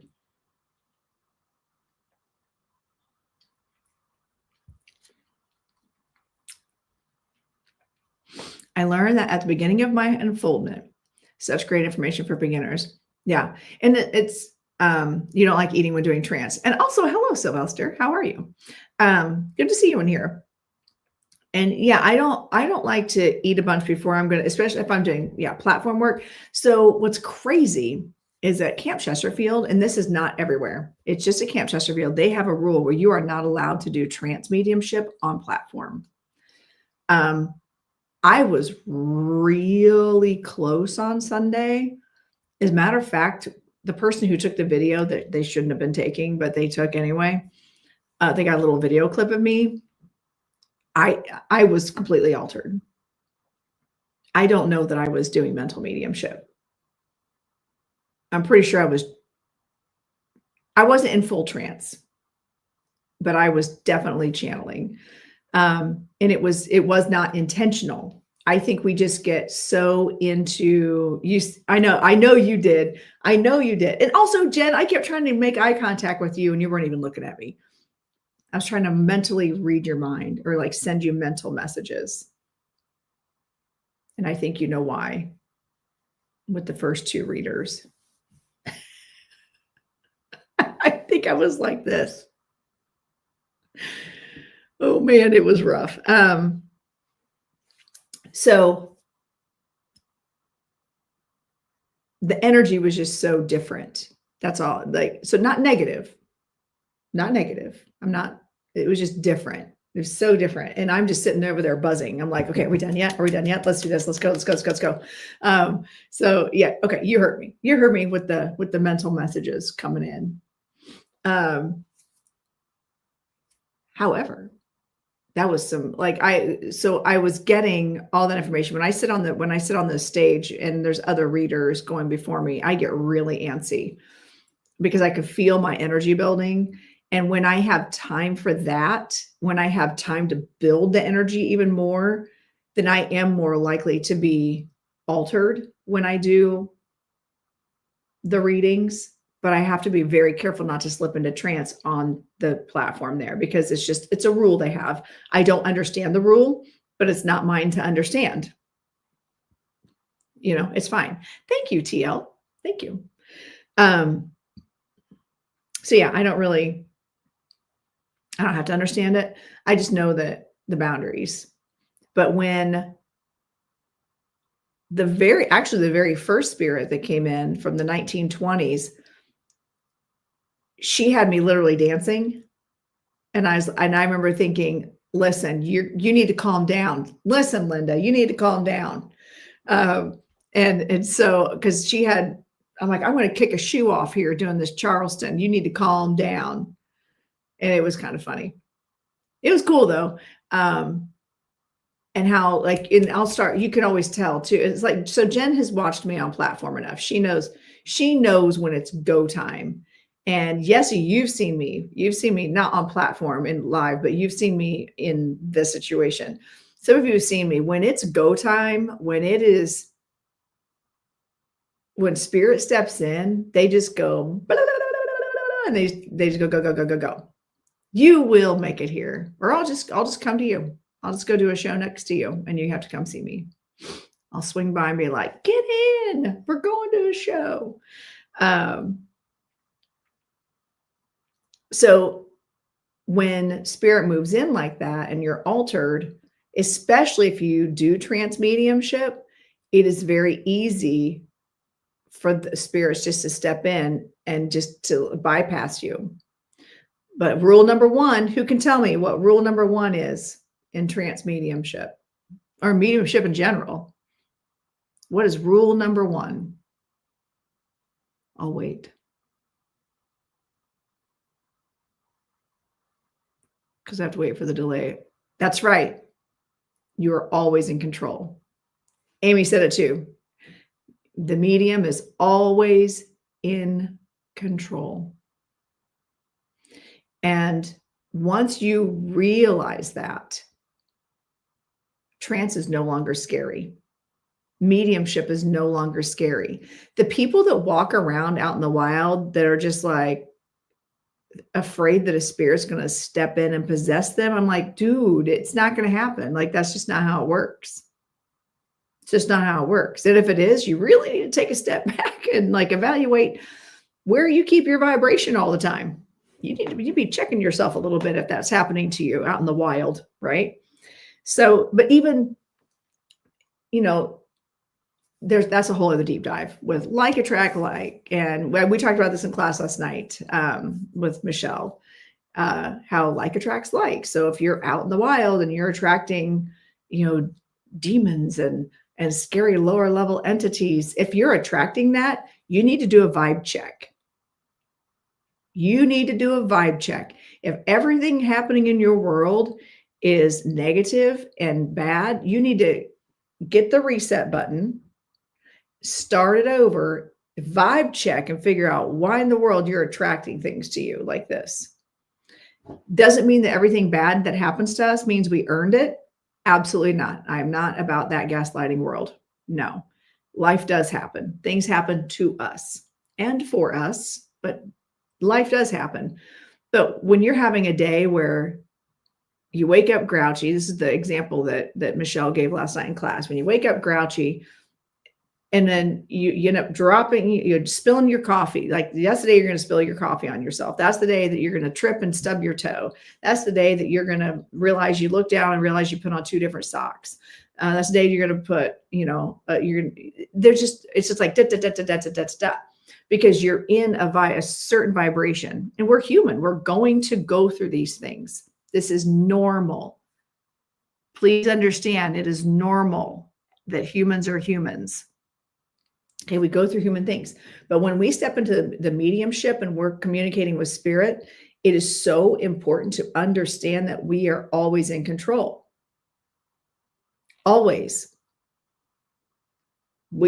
People are just like, oh, but I had this grandmother that insists upon talking to this stranger at the checkout at the grocery. No, you can say no, thank you. There is no lightning going to come out of the sky if you don't speak to them about it. Okay. Good afternoon, Gary Walker from the UK. Nice to meet you. So yeah, it's not like you just have to. Lessons come when they need to be learned. That's why life happens. Absolutely. Like if we were, it wouldn't be fun for for spirits to come in human form if we weren't here learning hard things. Like we come here to learn. We come here to experience. We come here to grow our souls. Yeah, that's what we need to do. And sometimes that means we have bad days. But what do we learn from those bad days? That's the key. What are we learning from those bad days? We're learning how to navigate them. We're learning how to shift away from that vibration. And maybe if you're one of those people that goes through all these relationships where they all end up being the exact same person, like the same people, just different people, you know what I'm talking about? Why? Understanding the patterns. Why are we attracting certain kinds of people in the vibration, and just acknowledging your role in that, and understanding that how the vibration, the laws of attraction, the laws of creation, all the laws, all the things, right? How does that work? So what's interesting too, I've learned that I have a beautiful support system. Oh, yes, you do. And you're awesome, because you know what? I know that if anything happened with us, you'd be there for us. It's an equal energy exchange, period. Yeah. And even in this kind of work, like attracts like. So people that come into, say, my classes, I'm going to use an example. A while back, I've had over the year, few years that I've been teaching classes for mediumship, I get people that come in and I know that they're not going to stick around. I know that long-term, they're not going to stick around because of where they are vibrationally, but for whatever reason, they've been brought to my vibration to learn. And maybe I'm supposed to learn from them as well. I'm not so arrogant to think that people are only there to learn from me, because my condition with spirit was I'll teach classes, but I have to learn something every week too. I have to be learning also, because if given a choice between teaching and taking class, I'll take class all day long. But if I can teach a class, hold the space for a class, and my guides are still helping me learn, game on. Let's do this collectively. There are people that after a few classes just do not align with me. And that's okay. They're just not in the same vibration. Or they come in with their belief systems and they're not ready to let go of belief systems. Or one thing, listen, this is very important also, is that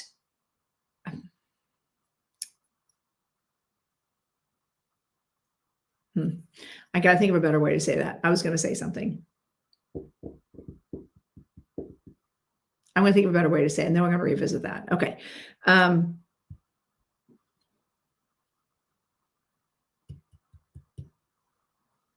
When you're doing this work as a teacher, if you're paying me to learn things,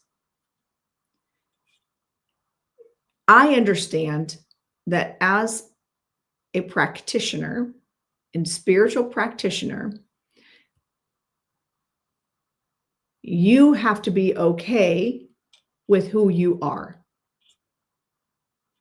You have to be, you can still be going through life. You can still be experiencing life.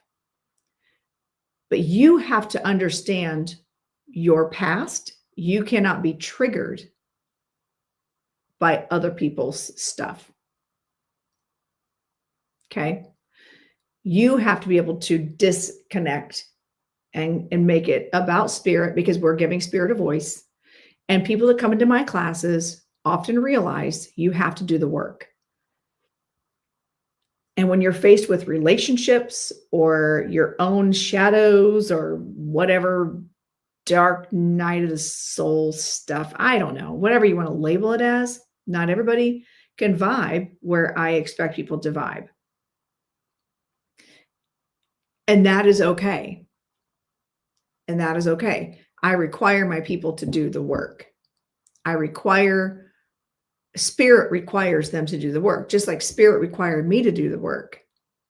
So when I'm pushing, when we're doing trance, there's stuff that you can't be bringing in to the space, period.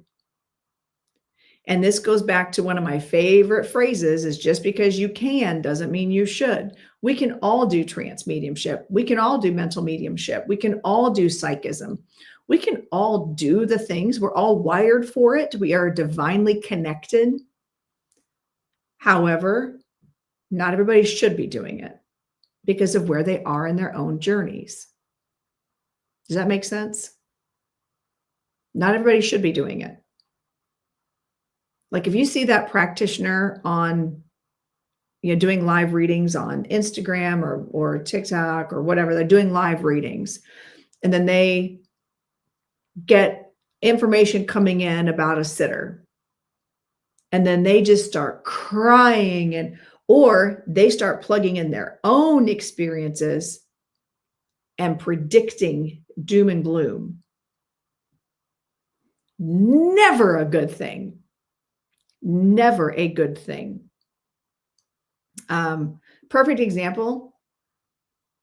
If you got a practitioner who's been cheated on in a relationship, and then they have a sitter where they're getting a vibration of something going on or something's off. It's in that lower vibration, right? An untrained medium is going to go, girl, you're getting divorced. He's cheating on you. When that may not have been it at all.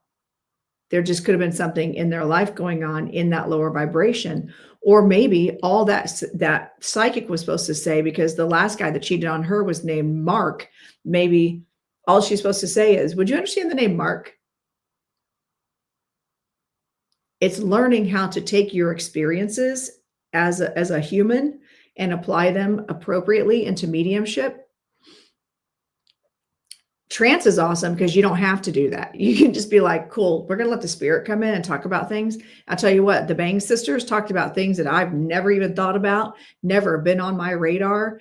It never occurred to me that fairies would come up out of the ground and paint pictures with magic dust. Like that's not something that Lorenda Carr would ever think of. Not even in my imagination. And they would use paper because that's what the spirits liked. But then they tapped into my conscious mind, thought it was funny, and they used a phrase that I have in my vocabulary. So I thought that was kind of funny. So yeah, you have to, when you're vetting your mediums and you're watching them, or you're hearing about them because your friend had a medium, those are red flags when they're like, honey, Molly, you in danger, girl. Can't do that. A medium has to have discernment from what is their stuff and why is it that they were supposed to talk about these things.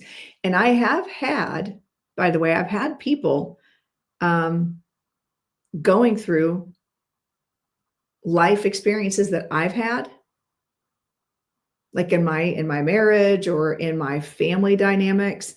And spirit has learned how to show me those things and to get me to say key words that the person will understand. And then I'll say, and they'll tell me, you need to tell her your story. I know, right, Lenora? Molly, you in danger, girl. And so I will share my story,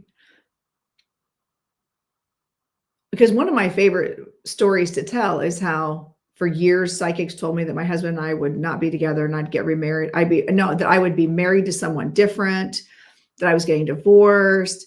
And mind you, we had a very rough relationship. And I sometimes I'm like, how did we pull that off? Like, how have we come to the other side of that? Right. And we did separate at one point.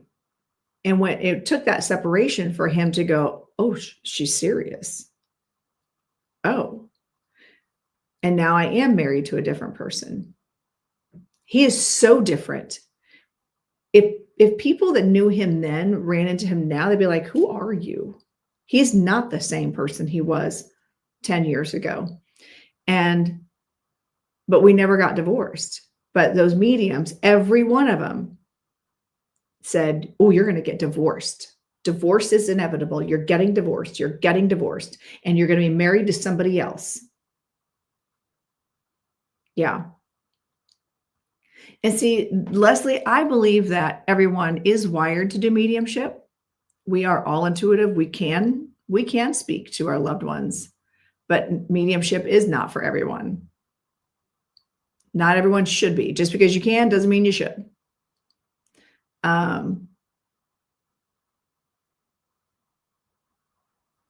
Oh, I don't believe that at all. I don't believe that at all, Leslie. I believe it is a gift. The gift, in my mind, the gift is the ability to develop it. That to me is the gift. Is that I have the resources, I have the time, I have access. I also believe, knowing what I know about quantum physics and understanding past life regression, that not everybody comes in with the mindset or the path created for that. It's not everybody's path to do it. So I can see why people call it a gift. I get it. Absolutely. And we choose in this lifetime if we're going to pursue that. But this goes back to, just because we can doesn't mean we should. I look at my husband. He knows things. I have no idea how he knows things about people. I have no idea. Like he can read things. He doesn't believe in any of this. It's not that he doesn't believe it. He just doesn't see it as the way I see it. I feel like if you understand the development the way that I do, or see things the way that I do, our guides we all have guides. We all have spirit team. We all are divinely connected. We all have a guide that actually keeps us connected, right? We all have connection to spirit. We are part of the divine matrix. We are all part of that divine connection, but not everyone comes in with the path to know it. There are some people that come here on purpose and say, I have an idea. Hi, Chrissy. I have an idea. Let's go in. All right. And we're having a team huddle, right, with our spirit team. And I have an idea. You ready for this? I'm going to go in. I'm going to believe in none of it. And you all have to guide me through the other side. And you have to get me through life. And I have to be successful. And I am never going to acknowledge that you exist. I'm not even going to believe in God. I'm not going to believe in source. I'm going to believe that we are dust floating in the wind that spontaneously created from gorillas. I don't know.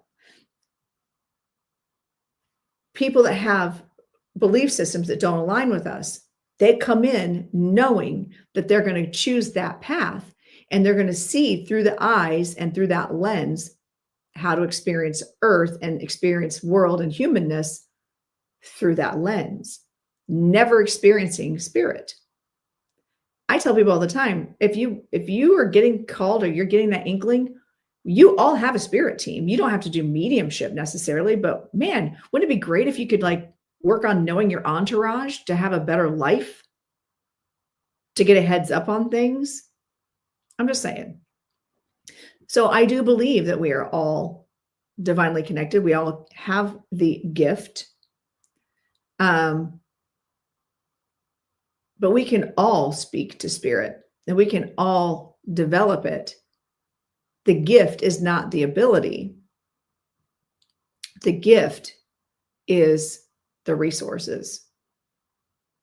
Because how many people are gifted with it, but are not good people, and they're not good readers, and they create fear and they create terror in people, and they tear people down. There's one chick on TikTok named, is it Noelle? I think I watched her one time. I watched a video of her. I didn't follow her at the time. Tell a sitter, start screaming at a sitter, telling her it's her fault that her loved one who overdosed was stuck and couldn't cross over because she's loving them too much. And it's her fault that they're not crossed over and they're stuck and terrified and miserable. But she had also given her a bunch of other evidence to prove who this spirit was. So this chick, the psychic or the medium, claims she's natural born. And there are way too many people out there like, I'm a natural born medium. We all are, bitch. We all are. I think that's her name. I don't remember. It's been so long since I watched her, but she's just she had over 1 million followers. It was crazy. I know, right, Ladora? So, again, I'm not here to name and shame people. It is awful. It is. But I watched that video. I'm like, oh my gosh, what the heck? And this person's just bawling and feeling responsible because they loved someone too much. And now they're stuck and can't go to heaven. But this person claims that she has been seeing spirits and talking to spirits her entire life. That is not a gift. That is something that her channels were just more open, and she never developed it appropriately. She didn't have mentors that could teach her how to work in love and light and be helpful. She's there for the dog and pony show and to make money, which she is. She has over 1 million followers. She's making money on the sensationalism. Sylvia Brown. I thought the sun rose and set around her and she was so gifted.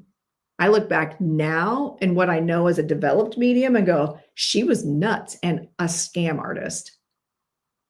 I went back and reread a couple of her books, some of her prediction books. Nutso. Nuts. So that's terrifying. John Edward, awesome.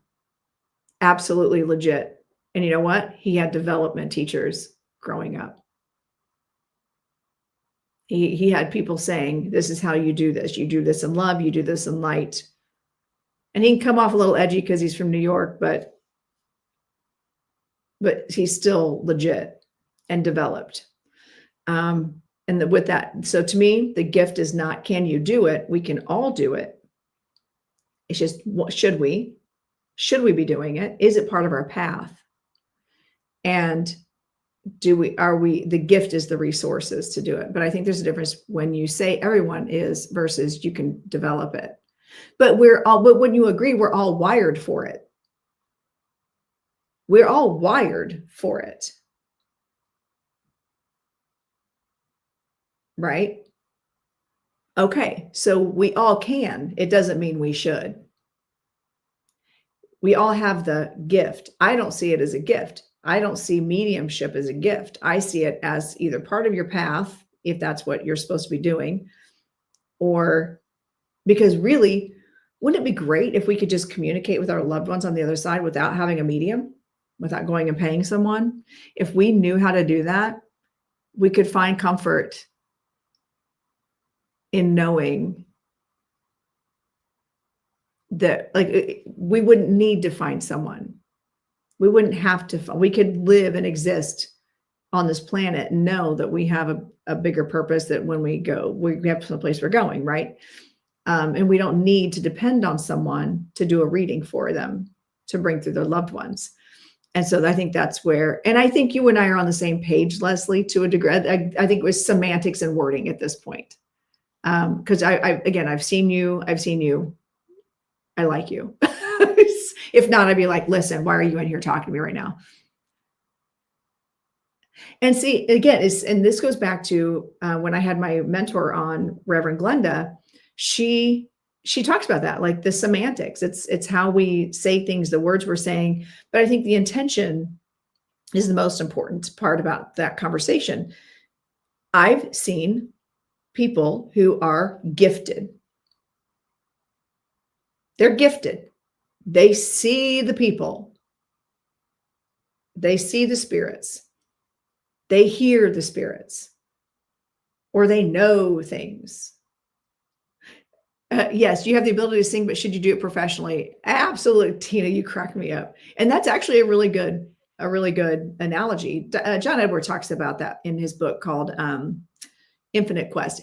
If you guys ever are considering, if you guys are ever like, I would love to learn mediumship, I highly recommend his book. It came out like in the 90s, I think. I don't know, long time ago, called Infinite Quest. And it's really good because he talks immediately a lot. And this, I read this book before I ever stepped into development, ever. And I was just trying to play around with cards, and I wanted to know more about mediumship or psychic work. And I read that book because I was just like a fangirl of his. And it laid the groundwork for me to step into a space of study. And that is important to remember. Like, I fully believe, and I even did a video when I first started TikTok. He and I joined TikTok the same day, by the way. Like I said, I was a fangirl. And I talk about that, how that book laid the groundwork for me, because I knew when I started taking classes that I needed to keep my ego in check. That if I'm going to be given the opportunity to do readings, to connect mediumistically, if I was going to have this opportunity to develop this, I had to do it ethically, and I had to do it coming from a place of, it's not about you. Which also, let's just talk about how that's really hard for a Leo to really wrap your mind around. We really believe the world revolves around us. Firm foundation sets you up for success and everything. Absolutely. And that's why, and I'll tell people like that. And when I first started, when people are like, oh, how did you do it? How did you know? I'm like, I didn't. I just thought I was just like a regular schmo who knew how people thought and felt. And I just really wanted to be a psychic medium. I wanted to know these things. I wanted the control of knowing where we went and having answers. I wasn't, this was not something I was just, I don't say I wasn't born with it. I guess I was, but we all are. And it took John Edward, it took me winning that free reading with him and John Edward saying, you're going to do this. You're going to do what I do. Now I need him to just put me on his cool app. And I had read his book, all of his books, watched all of his shows, have been obsessed with his work, but same with Sylvia Brown. And then just to see her in hindsight, that's crazy.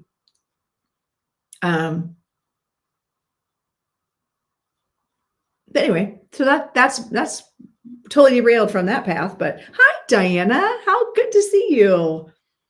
I thought about you this weekend, actually. Huh. I miss you. It did. But also that book set the groundwork for me to know with every ounce of my being that if I was going to do this work, it was never going to be about me. And even John Edward talks about this in his book back to Tina's point where she's like, I can sing in the car. It doesn't mean I'm doing it professionally. He uses the analogy that we can all play baseball in some form, some way. We can watch baseball. If we can't actually engage in it, we can enjoy baseball. It doesn't mean we're all going to go on to be professionals, right? And that's how it is with mediumship too. We all can enjoy it. We can all engage in it. We can all do our own research about it. We can all study it. We can develop it if it's part of our path, if it's part of who we're supposed to be, and stepping into that space. Because if we're not supposed to, I feel like spirit shuts it down. But then I also look at those people who are fear mongering and like that, even that chick that just felt the need to do a video about me an hour and a half ago.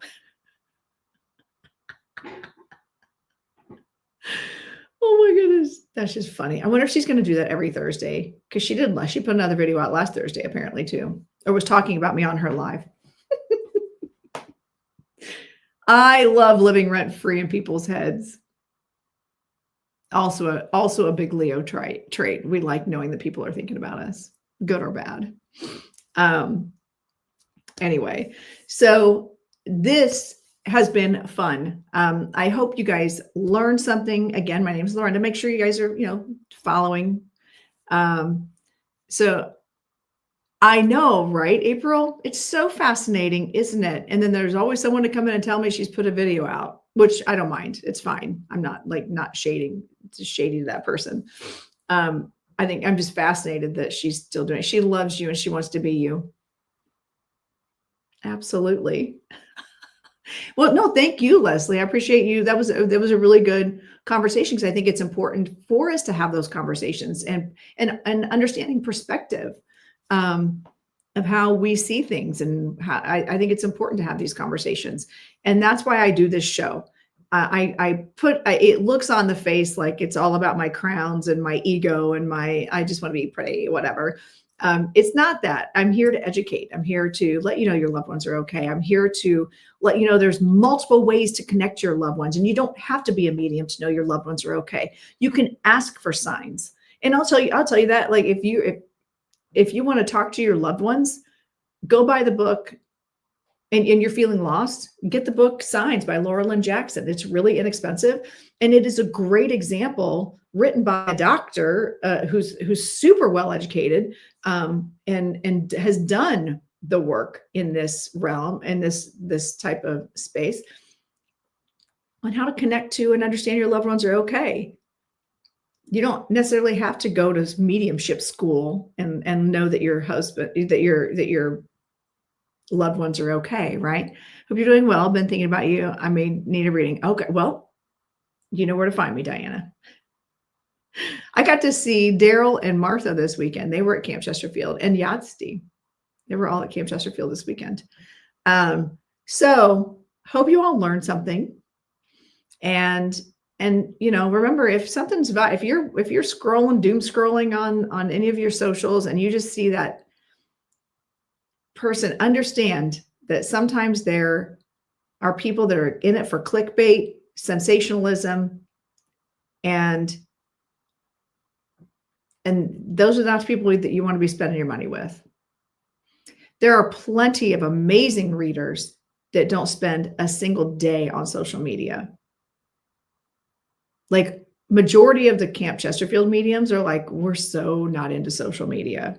Like they don't know how, they're like, I just don't even know how to deal with it. It's too much, because their energy is spent on actually doing mediumship things, and spirit will bring clients to them.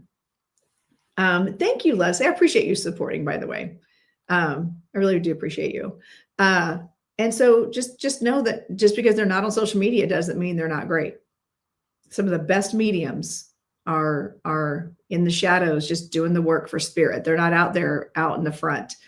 Because I can tell you right now, Reverend Lorenda Carr with Camp Chesterfield, probably one of the most phenomenal mediums like ever on the planet.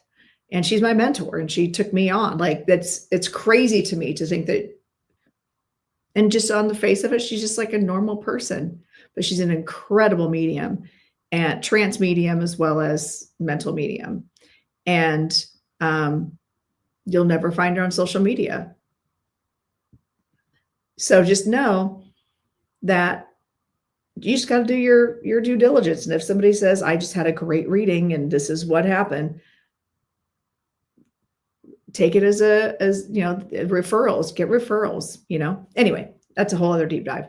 So thank you all so much for coming and hanging out. I hope you learned a lot about the Bang Sisters. I'm hoping that we'll get Reverend Todd to come on eventually to do a deeper dive about our experience with the Bang Sisters. I'm hoping to try to get the video edited a little bit, like to get some of the beginning stuff and stuff taken out, and maybe try to bring the lighting. It's really dark. And we also, anyway, I need to get some editing done on that video, and I'll try to get it out and make it public. But it might be a minute. It might be a minute, and that's okay. Might need help, like from my son, who's getting a degree in film editing. So might need his help on that. Anyway, have a fantastic day, everybody, and go out and do something that brings you joy. That's my advice to you today. Go out and do something that brings you joy. And that, thank you, Amy. Thank you for saying that. I hope you learned a lot, whether it's about trance, taking care of yourself, or understanding that you too can connect to your loved ones. I hope you learned something today. All right. All right. Thank you all. Thank you all so much and I still didn't meet my goal. There's not 100,000, still not 100 shares. That makes me sad, but who cares? As long as you all learned something and you feel a little more empowered today. All right. All right. You are welcome. Thank you all. And I will see you all soon. All right. Thank you for watching. Be sure to subscribe now, and we will see you next time on the